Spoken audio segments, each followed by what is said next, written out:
cidade de Araucária comemora esse ano 134 anos. Mas será que é só isso?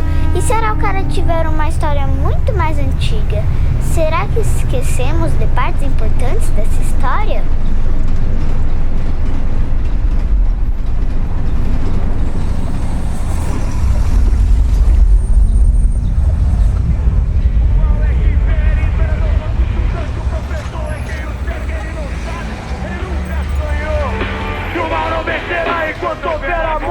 Ele não sabe, ele nunca sonhou. E aqui é Titiquera e a guerra começou. Levanta guerreiro, estamos em guerra. Titiquera, Titiquera, Titiquera. Levanta guerreiro, estamos em guerra. Titiquera, Titiquera, Titiquera. Levanta guerreiro, estamos em guerra. Titiquera, Titiquera, Titiquera. Levanta guerreiro, estamos em guerra.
A arqueologia, ela é o estudo da cultura material para que a gente possa entender como é que as sociedades, tanto as de hoje, que são as nossas sociedades contemporâneas, quanto as sociedades pretéritas, que são as sociedades do passado, como é que essas sociedades se organizam.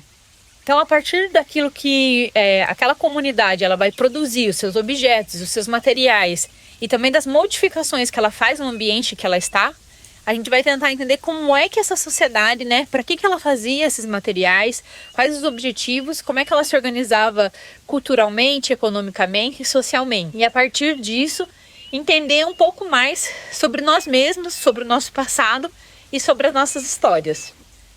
A arqueologia, então, ela nos ajuda a construir a nossa identidade, tanto hoje quanto na sociedade contemporânea, quanto também a nossa identidade a partir do nosso passado. E isso é importante porque a partir dessas histórias, dessas identidades, dessas culturas que a gente vai entendendo, que a gente vai se entendendo, é como a gente consegue estabelecer novas soluções, ou então não tão novas assim, soluções que já existiam também, ou adaptar soluções para o nosso futuro. Porque a intenção, a intencionalidade da sociedade, de nós como seres humanos, não é apenas sobreviver ao ambiente que a gente está, mas é viver e poder usufruir desse ambiente da melhor maneira possível. Para entender sobre a história dos povos indígenas, fomos até Santa Catarina para conversar com a primeira arqueóloga indígena do sul do Brasil. Então, meu nome é Valdéres Coctapriprá, eu sou historiadora e arqueóloga indígena. Sou a primeira arqueóloga aqui no sul do Brasil, arqueóloga indígena, E sou do povo Laclanonxoclém. A minha história com a arqueologia começa quando eu vou para a Universidade Federal de Santa Catarina, onde eu vou fazer o curso de licenciatura intercultural. E lá eu tenho uma aula chamada, uma disciplina, que foi Introdução à Arqueologia. E quando eu vi a forma que a professora vinha trazendo, abordando os assuntos, eu comecei a perceber que toda a minha história poderia ser contada através da arqueologia. Quando eu me formei em 2015, antes da minha formação, eu fiz o resgate da nossa bebida tradicional, já com ênfase na arqueologia, porque traz muitos elementos culturais que fazem parte da arqueologia. Saudade dos indígenas, sentados no chão, em volta do fogo, comendo pinhão. Saudade dos cânticos que Cunhã cantava e toda a tribo alegres dançavam. Saudade da mata por onde andavam, saudade da caça que a todos tratavam, saudade do mon que os indígenas bebiam, saudade das festas, tudo era alegria. Saudade do fogo que os indígenas acendiam, saudade das danças, grande era a alegria. Saudade dos rios onde as crianças nadavam, saudade dos peixes que os alimentavam. Saudade das festas e dos casamentos, sempre em lua cheia, era um grande evento. Saudade de tudo que os indígenas usavam e a tradição sempre continuava. Saudade da terra que foi invadida, saudade da mata que foi destruída, saudade da relva que o fogo queimou, saudade de tudo o que o tempo apagou. Saudade do ouro e do pau-brasil, saudade de tudo o que daqui sumiu. Saudade dos indígenas que o imigrante matou. Com esta saudade, para o túmulo eu vou. Então, comecei a cursar, fazer um mestrado em História, com ênfase em etnohistória, história indígena e arqueologia. Aí, quando eu retorno para a terra indígena, eu pergunto para o meu povo, assim, para os anciões, pergunto para eles assim, para as anciãs, o que vocês querem que eu conte no mestrado, nesse trabalho que eu vou desenvolver? E eles falam dos locais de acampamento, dos locais que eles não podiam mais ir. E daí eu fiquei pensando, eu vou fazer esse levantamento e vou começar a registrar dentro da terra indígena. Então esse foi o trabalho que eu fiz no mestrado. Então foi fazer esses levantamentos e mapeamento, levando os anciões e contando essa história. E aí eu consigo descobrir várias histórias, dentre elas as casas subterrâneas, né, as estruturas subterrâneas. E é um trabalho assim que eu também começo a pesquisar com os nossos anciões, como era feito, de que forma era feita. Mas como os anciões são muito mais recentes, eles não têm essa memória. Então eu começo a fazer várias pesquisas. E numa das pesquisas, então, aí meus irmãos também se envolvem, né? Que os trabalhos que eu desenvolvo, eu trago muito eles para ouvir as histórias, principalmente dos anciões, dos sábios, dos professores, para que entendam, né, da onde que nós viemos, quem somos nós, dentro dessa história. E aí assim entra a arqueologia, e eu faço mais arqueologia da paisagem. Aí quando meu irmão disse para mim que através do relato de um ancião e também através da minha própria pesquisa, ele diz que ele consegue construir uma casa subterrânea. Segundo o IPHAN, o Instituto do Patrimônio Histórico e Artístico Nacional, que é o órgão responsável por cuidar de todo o patrimônio, seja material ou imaterial do nosso país, nós temos 12 sítios arqueológicos cadastrados no município de Araucária. Esses sítios são compostos de sítios pré-coloniais, tanto líticos, de pedra lascada, quanto cerâmicos, que são materiais feitos de argila, e remetem às primeiras ocupações da região, referentes aos povos originários, desde os caçadores-coletores até os agricultores ceramistas. Temos também sítios de contato, que têm materialidades associadas às primeiras interações entre os povos indígenas e os primeiros colonizadores europeus. E os sítios históricos, que têm a materialidade associada ao colonizador e imigrante europeu e fazem referência às construções das vilas e à formação da cidade de Araucária, como a gente conhece hoje. Para a gente entender como se deram as interações das populações pretéritas, aqui onde a gente considera, né, o município de Araucária atualmente, a gente tem que considerar que o meio biótico ele não é algo estático, ele é algo que vai se modificando e ele é transformado ao longo do tempo. Então a gente tem que pensar que essas interações elas são complexas e ocorreram também ao longo de um período muito grande de tempo, né, cerca de milhares de anos. Então quando a gente considera, por exemplo, aqui o território de Araucária, né, ao longo do tempo, ela passou por grandes transformações, tanto ambientais quanto climáticas. Então quando a gente pensa há 11 mil anos atrás, quando dá o início do Holoceno, que é a época geológica que a gente ainda vive, é o fim, ele é marcado pelo fim de uma última era glacial. Então o clima ali, ele é seco e muito frio. E a principal vegetação que dominava nessa região aqui, onde é a Araucária, né, Curitiba, aqui na região, eram formações de campo, formações campestres, que são dominadas por vegetação aberta, por espécies herbáceas e arbustivas com poucas ou quase nenhuma árvore, por exemplo. Só que ao longo desse período, então ao longo desses 11 mil anos até o presente, o clima ele foi se tornando um pouco mais quente e mais úmido, favorecendo então a invasão da floresta, que é uma invasão natural, que tem ocorrendo aos milhares de anos, sobre esses campos. E hoje a gente tem, né, ou tinha, né, até a destruição de quase todo esse habitat, esse ambiente, a gente tinha essas formações florestais entremeadas por campos. Essa era denominada, então essa vegetação era denominada como os campos de Curitiba. Então é nesse contexto de mudanças climáticas e ambientais ao longo do tempo que nós também temos as interações dessas populações pretéritas com o meio.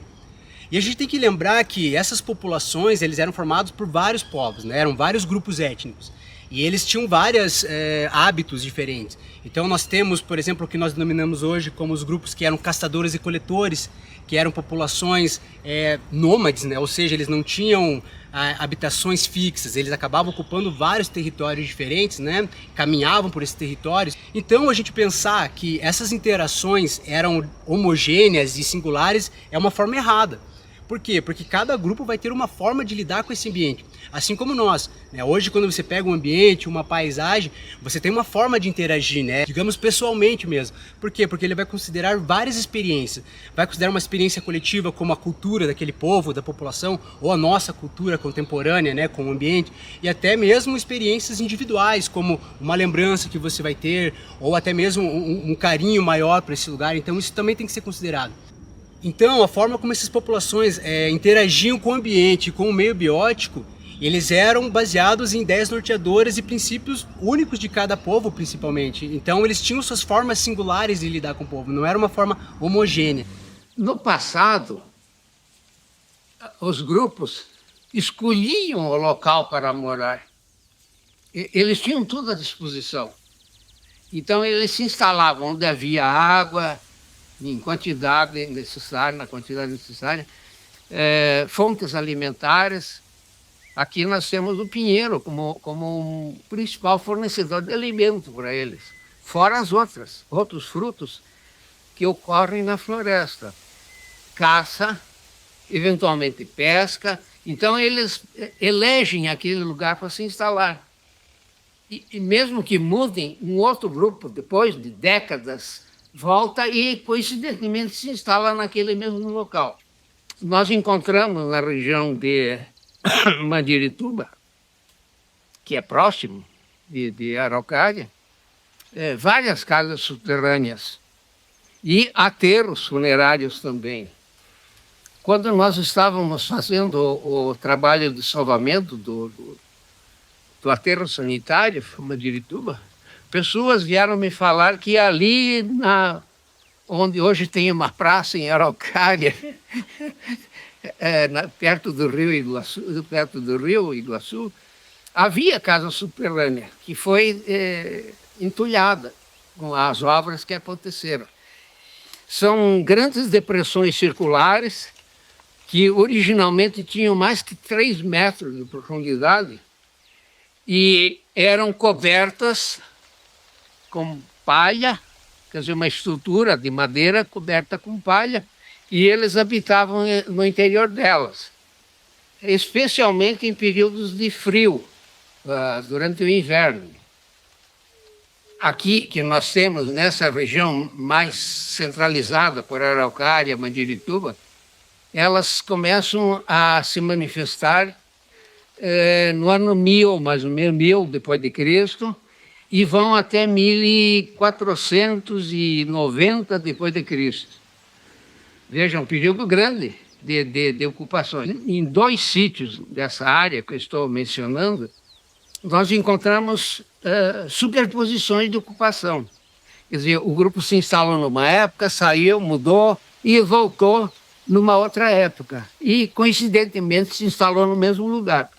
Então, nós temos praticamente 300 anos entre a ocupação mais antiga e a mais recente. Quer dizer, 1490 é véspera da chegada dos europeus na América. Então, acho que de maneira convencional, acho que todo mundo, quando tenta associar essas populações pretéritas à interação com a fauna, com os animais, nós pensamos primeiramente como um recurso alimentício, né? Então, na dieta. E isso vai estar associado muito à caça e à pesca, que era muito praticado, tanto pelos esses grupos que eram mais nômades, quanto os seminômades. E esses animais, além do alimento em si, né, fazer parte da dieta, ele também forneciam outros subprodutos que poderiam ser utilizados para uma infinidade de atividades. Por exemplo, pele, osso, penas, que poderiam ser para outras ferramentas, né, que poderiam ser utilizadas, além de vestimentas ou adornos, até mesmo para cerimônias ritualísticas, né? Então, quando a gente considera, associa esses animais à caça, a gente pode considerar várias espécies de mamíferos, né? Os animais com pelos, mamíferos que existem aqui ainda, alguns cervídeos, existem em Araucária, né? São os veados, capivara, outros animais que poderiam ser caçados são as aves, que existem várias espécies de aves também, répteis como o próprio lagarto, o teiu, alguns quelônios, né? Que são os cágados, que com certeza habitavam os rios e ainda em alguns lugares eles podem ser encontrados em Araucária. E pensando também nesses ambientes semiaquáticos, né, ou aquáticos, tem também uma variedade de espécies de peixes. E isso pode ser visto em diversos vestígios arqueológicos, como pinturas rupestres que representam formatos de animais. Além disso, os zoólitos, que são rochas esculpidas na forma de animais, que possivelmente também era utilizado para alguma cerimônia ou com algum significado, né? Talvez um presente, não sei, né? Também esculturas feitas de cerâmica, que eram também produzidas no formato de animais. Então tudo isso tem um valor simbólico que mostra a importância da fauna para esses povos também. Além disso, também há os grafismos, né? Tem o seu significado, como de guerreiro.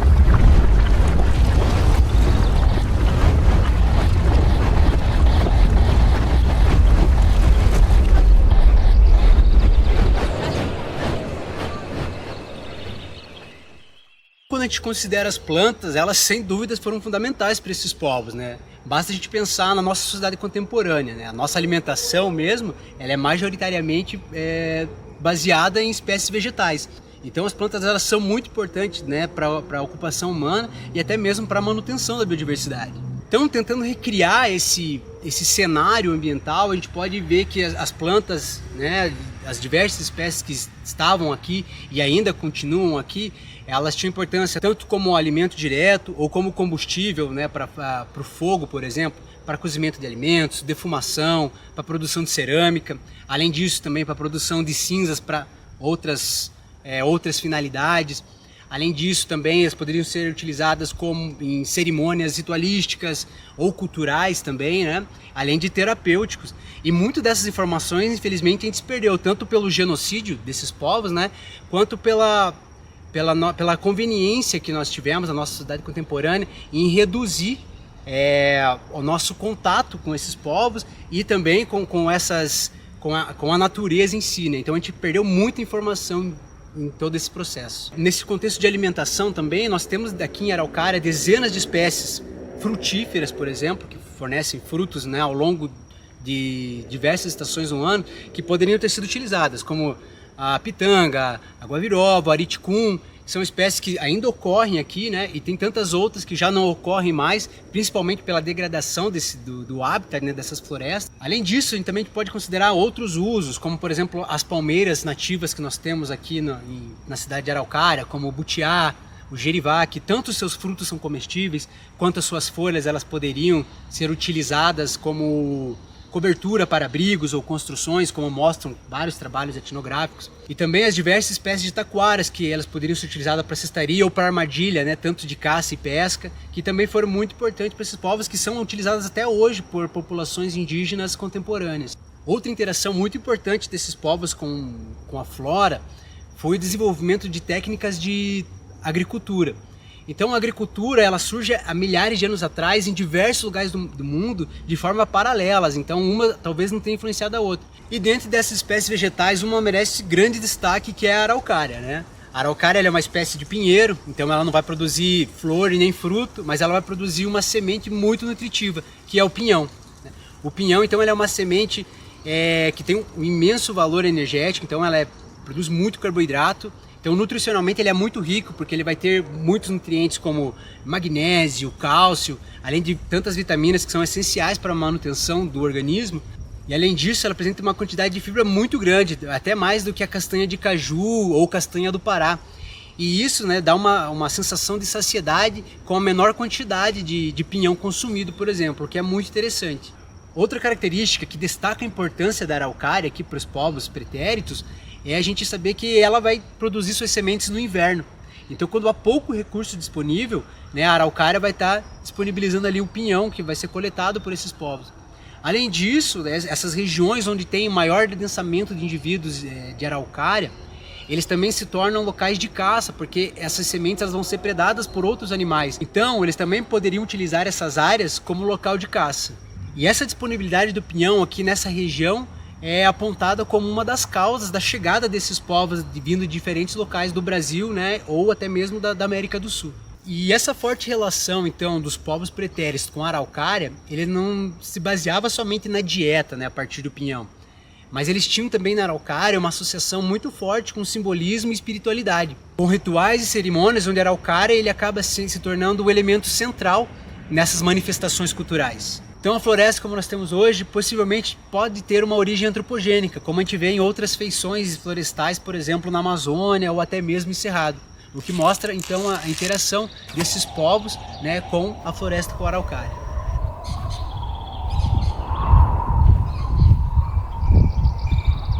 Aqui que eu começo a enxergar a arqueologia como uma ferramenta muito importante para contar a história do meu povo, né? Porque ela vai, através dos trabalhos que eu desenvolvo, eu vou buscar esses lugares de memória do povo Laclanô, aonde são os lugares onde eles faziam os rituais de perfuração de lábios, né, dos meninos, o ritual onde fazia-se a marca na perna esquerda da menina. Então, e os locais de casamento, os locais dos rituais onde a criança era feita a inserção dela dentro da própria comunidade, do povo, né? Então, esses lugares para mim são os lugares muito importantes, porque eles trazem essas histórias. E quando eu trago os anciões para contar as histórias, eles lembram dessas histórias do passado. Então é aí que eu começo a perguntar para eles aonde era feita tal coisa. E eles começam a me dizer a importância daquele lugar, né? Porque os rituais, muita gente pensava que era feito dentro do acampamento. Mas não, ele não era feito dentro do acampamento, ele era feito retirado do acampamento, né? Então, são locais para mim muito significativos, que trazem boas lembranças dos mais velhos.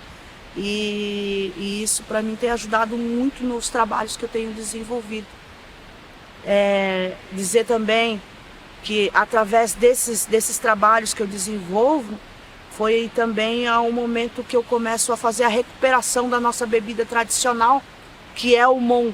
Ele já não era feito há mais de 50 anos, né, por conta que logo depois do contato, o povo foi proibido de fazer cerimônias, de fazer rituais. E então, com essa proibição, eles não podiam mais fazer a nossa bebida, porque ela é só feita nos rituais. Então, a arqueologia ela tem me ajudado nisso, porque é através dela também que eu começo a conhecer todas as questões assim que estão relacionadas aos direitos da terra, aos direitos reais do povo Laclanô. Em Araucária, a região do Passaúna é muito importante para entendermos um pouco mais da nossa história, principalmente quando falamos de uma história anterior à chegada dos primeiros colonizadores europeus, pois é onde estão registrados 6 dos 12 sítios arqueológicos do nosso município. Essa grande quantidade de sítios arqueológicos evidencia que o rio Passaúna e suas paisagens eram importantes locais de ocupação e passagem para os povos pretéritos. No entanto, o fato da maior parte dos sítios arqueológicos estarem numa mesma região está diretamente associada ao fato de que esta foi a região que mais tiveram pesquisas arqueológicas. Isso graças às iniciativas do professor Dr. Igor Schmidt em pesquisar as margens do rio Passaúna na década de 1980, antes das obras da construção e inundação da barragem, que serve para auxiliar no abastecimento de água de Curitiba e da região metropolitana. Os sítios arqueológicos que nós encontramos na região do Passaúna, que foi um projeto de salvamento arqueológico, ele tem as mesmas características de outros sítios da região metropolitana de Curitiba, do Planalto Curitibano. Dos sítios encontrados em Araucária, os sítios líticos localizados na área da represa do Passaúna são os que apresentam uma datação mais recuada. São sítios associados à tradição arqueológica Umbu, que se referem a grupos caçadores-coletores e que podem ter entre 10.000 a 4.000 anos antes do presente, indicando a região como uma das primeiras a serem ocupadas no que hoje conhecemos como município de Araucária. Em relação aos sítios cerâmicos, nós temos um sítio, já na área mais urbana da cidade, que foi associado à tradição Itararé Taquara, relacionado aos grupos agricultores ceramistas e nos remete a uma janela de ocupação entre 4.000 a 150 anos antes do presente. Embora não tenham sido evidenciados nos sítios de Araucária, também são associados à tradição Itararé Taquara as casas subterrâneas e os artefatos em pedra polida, como as machadinhas, as mãos de pilão, os pilões e o virote. O Itararé produzia um artefato que é um traço diagnóstico deles, o chamado virote. É um artefato que tem uma ponta, tem uma flange e outra ponta. Então é como se fosse uma vareta com uma flange. Isso era encaixado numa haste de flecha e ela não era penetrante, ela era rambuda. Então ela servia para derrubar pinha e também derrubar o pássaro sem que ele fosse penetrado, para não sujar as penas, que para eles era importantíssimo na prática de plumária, adornos com pena, o cocar e outros adereços que eles usavam a pena dos animais. Então essa é um artefato muito bem elaborado. Os sítios arqueológicos de contato, que aparecem tanto na região do Passaúna como na região sul da nossa cidade, evidenciaram materiais com traços técnicos comumente associados aos grupos indígenas do tronco linguístico Tupi-Guarani, com materiais que foram trazidos pelos colonizadores imigrantes europeus, como as louças, os metais e o vidro. Neste caso, estamos falando das primeiras ocupações, já com intuitos colonizatórios, que ocorreram a partir dos anos de 1800 e são também apresentados nos relatos históricos e etnográficos da época. É importante ressaltar que essas tradições arqueológicas não se referem ao grupo humano específico ou uma única cultura. Elas, na verdade, associam de maneira genérica as recorrentes técnicas de produção e a funcionalidade primária dos materiais arqueológicos às formas de subsistência dos povos pretéritos, de maneira a auxiliar os estudos arqueológicos sobre a ocupação e o deslocamento dessas populações. Em toda parte onde eu encontrei tanto Tupi como o G sempre está embaixo e o Tupi-Guarani em cima. Quer dizer que a ocupação do Tupi-Guarani é mais recente nessa história. Havia aqui outros grupos indígenas que, por exemplo, não dominavam a cerâmica, então eles não tinham um regime alimentar como a cerâmica proporciona. Pode cozinhar o alimento, né? Então, para processar o alimento, aqueles outros que são mais antigos, eles assavam a carne, por exemplo, do animal. Então, na arqueologia, nós identificamos vários desses grupos que nós denominamos genericamente de caçadores-coletores. Quer dizer, eram grupos que quase não produziam alimentos. Eles viviam em função daquilo que a natureza oferecia. Já os dois grupos mais recentes, o G e o Tupi, eles, além do que a natureza fornecia, eles produziam alimentos. Eram agricultores, usavam aquele sistema de associação de plantas, né? Porque nós sabemos hoje que algumas plantas segregam alguma substância que afastam as pragas que vão atacar aquelas plantas, mas auxilia as outras.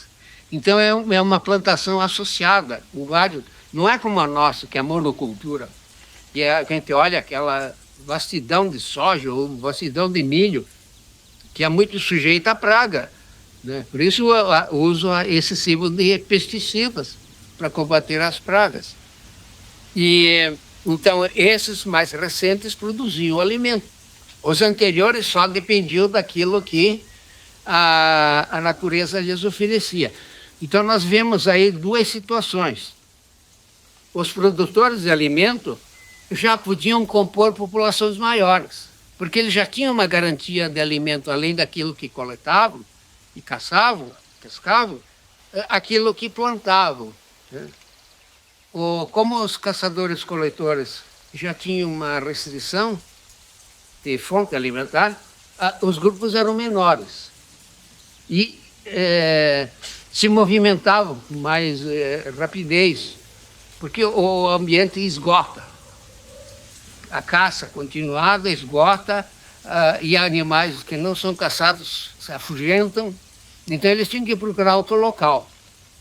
Então, as evidências mais antigas que nós temos desses caçadores-coletores no Paraná é em torno de 12.500 anos. 12.500. Isso significa que eles estavam habitando aqui quando o clima começa a se aquecer. Depois de uma glaciação, um período de resfriamento muito intenso, né?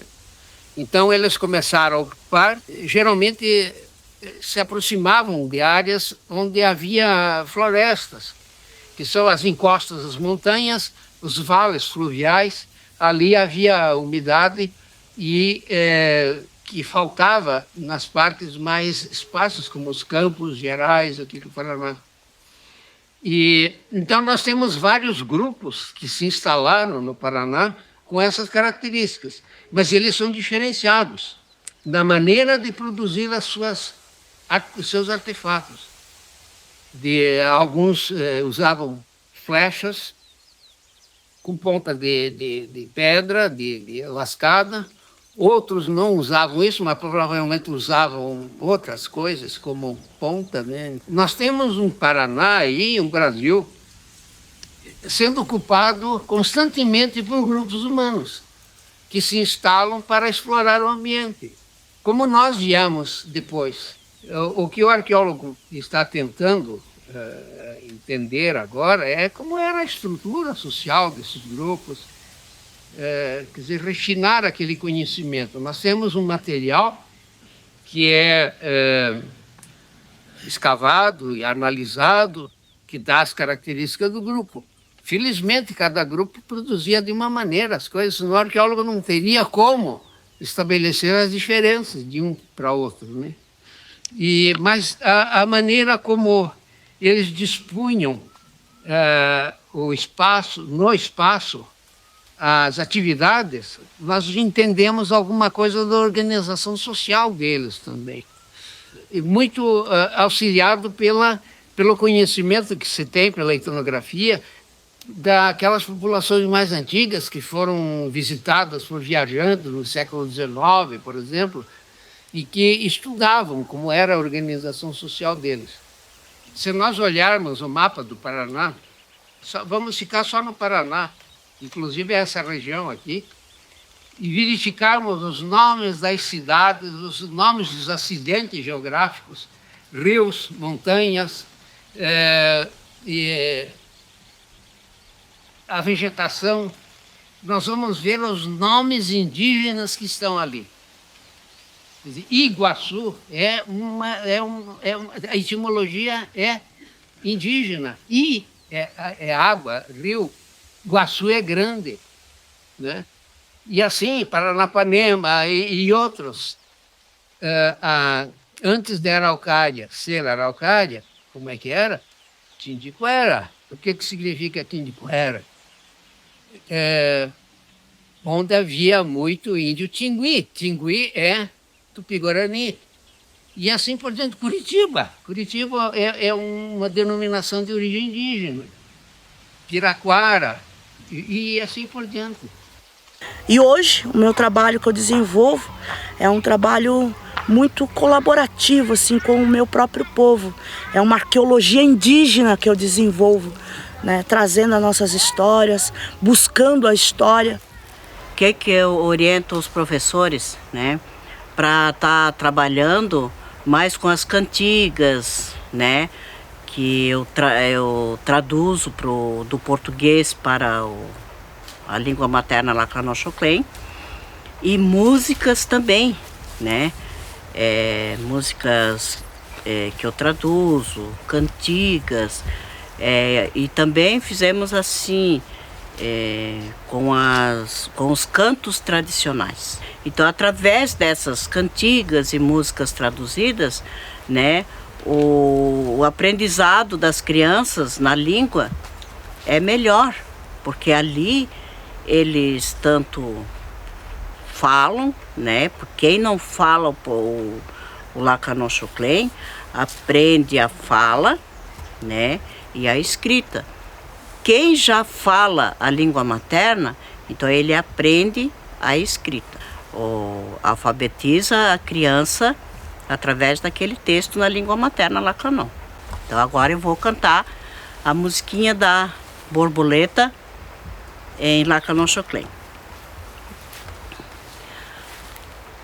Tutot cachi de encanha embadimo goilongzinha poti poti zipantoco cona cuclelezininha to chacainglu. Esse é da borboletinha. Em 1914 é que a pacificação aconteceu. No dia de 22 de setembro é que o índio Camãe e Couvi se renderam, trazendo todo o povo, e a pacificação aconteceu. Não querendo mais ver sangue de seus patrícios a correr, cansado de tantas lutas para a terra defender, pois vinha sendo invadida numa batalha infernal. Morriam indígenas todos os dias como se fossem animais. Na praça, em Blumenau, era um cenário de horror, onde eram contadas as orelhas dos indígenas mortos sem temor, pelos bugreiros malditos, homens maus e sem amor. Lembrando das mulheres grávidas, dilaceradas com facão, entre gritos, agonia, clamavam por compaixão, e o corpo delas tombava e o feto caía no chão. Na história catarina, tu terá confirmação. Hoje, o sangue inocente clama por retratação. Se é que existe justiça, vamos usá-la. Por que não? Hoje não é espingarda, trabuco, facão que fere os nativos da terra, indígenas desta nação, mas são os engravatados com as suas canetas na mão. A bela e Santa Catarina, que muitos persistem em falar, está regada de sangue dos indígenas deste lugar. Xoclém, cangangues e guaranis, bravos guerreiros a lutar, perseguidos por bugreiro, muitos vieram tombar. Assim surgiu a história que hoje, ouvindo, você está. Relembrando aquele dia, no peito sinto uma paixão. Em vez de eles serem libertos, entraram na escravidão. A terra ficou pequena, acabou a caça, o pinhão, as margens dos rios erizando. E os peixes, aonde estão? Morreram envenenados com agrotóxico das plantações que os colonos derramam todos os dias pelo chão. Se fosse aipim ou batata, fosse milho ou feijão, mas é o maldito fumo que intoxica os pulmões. O poema que eu estou recitando é verdade, é real. Está escrito no livro Xoclém, Memória Visual. Em 1964, eu recebi um comunicado de um pessoal do Nordeste, lá de Andirá, Bandeirantes, divisa com São Paulo, na área banhada pelo rio Paranapanema e Itararé, de material arqueológico. Então eu fui lá, constatei aquilo que havia sido mencionado, ouvi falar que a CESP, na época não era a CESP, era USELPA, Usinas Elétricas do Estado de São Paulo. Tratava do aproveitamento hidrelétrico do Paranapanema, que eles iam construir uma usina sobre o rio Paranapanema, mas que ia alagar muito o Itararé. Então eu fui até o canteiro de obras, falei com os engenheiros, eles me olharam como se eu tivesse descido de um disco voador de Marte, vindo de Marte, falando de sítio arqueológico, né? Imagine com engenheiros, né? Eu andei pela margem do rio Paranapanema, que havia baixado. A estiagem que aconteceu naquela época fez com que o nível do rio baixasse muito e deixasse exposta extensão grande da margem. E eu andei pela margem e comecei a ver os sítios arqueológicos que estavam submersos. Isso aí me deu um impacto tremendo. Eu vi, puxa, cada empreendimento que vem acontecer agora vai significar destruição do patrimônio arqueológico. Então aí eu conversei com o pessoal da USELPA e eles disseram, olha, nós não temos nada com isso. Isso afeta o Ministério da Cultura. Imagina, eles estão fazendo um negócio dizendo que não tem nada com isso. Então aí começou meu aprendizado no tratamento com essas pessoas, que vai continuar no Passaúna.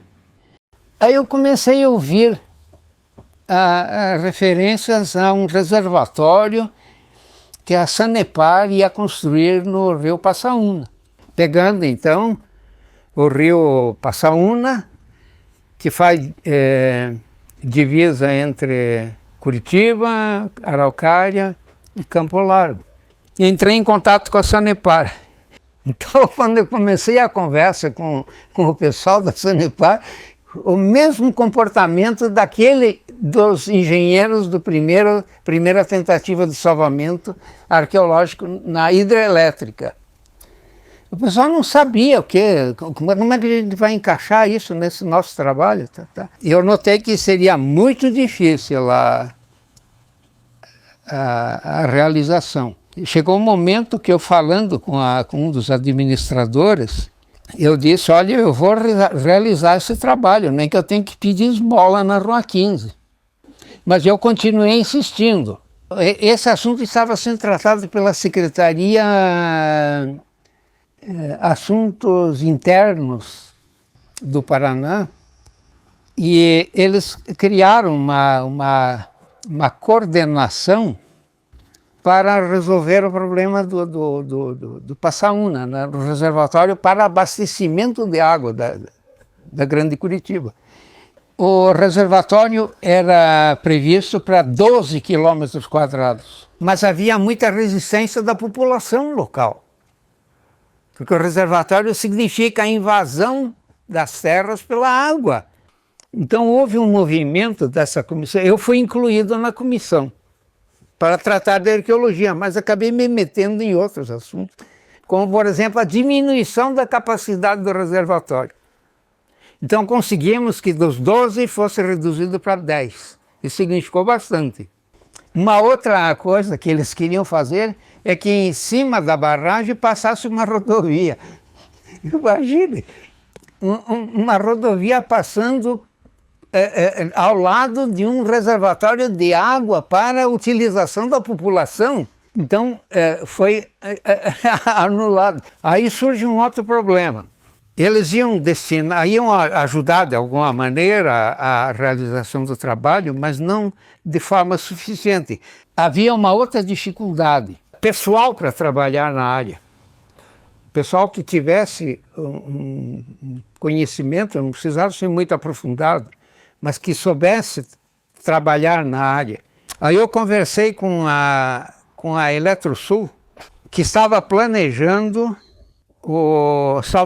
a construção da usina hidrelétrica de Ilha Grande, no Rio Paraná. eu fiz uma proposta para eles. Vocês financiam um curso de especialização na universidade para que eu possa usar esse pessoal no projeto Passaúna e depois no projeto Ilha Grande. Então eles deram recursos que aí foram suficientes para atender ao trabalho no Passaúna. Aí o centro se uniu com o departamento de antropologia e criamos um curso de especialização que levou esses alunos, primeiro a aula teórica, depois a aula prática em campo. Eles foram a campo, quer dizer, eu também fui a campo, né, e trabalhamos percorrendo as margens, aí entrando em contato com aquela população, escutando muita queixa, né, enfim. Eu fico imaginando uma pessoa que teve os pais morando ali, nasceu ali, se criou ali, ter que sair dali, ou pelo menos perder uma grande parte, acabando aquele período em que a Eletrosul financiou esse curso de extensão, de especialização, dando bolsa para aqueles alunos, mas faltou um pedaço ainda do Passaúna para ser pesquisado. Só a equipe da universidade mesmo continuou ali, então nós fomos a campo e completamos o trabalho. Ao todo localizamos 15 sítios, 15 sítios. 2 aqui em Curitiba, mais outros, vamos dizer assim, meio a meio em Campo Largo e Araucária. O Marco Zero é indígena. E o futuro também.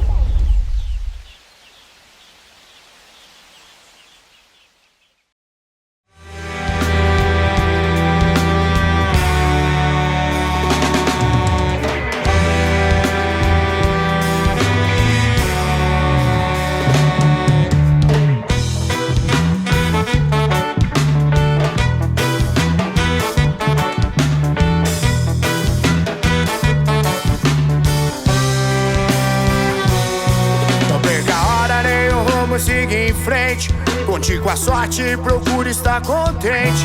Mantenha a fonte ocupada sua mente. Sempre em frente, sempre em frente. Também que a hora nem o rumo, siga em frente. Conte com a sorte, procure estar contente. Mantenha a fonte ocupada sua mente. Sempre em frente, é isso aí.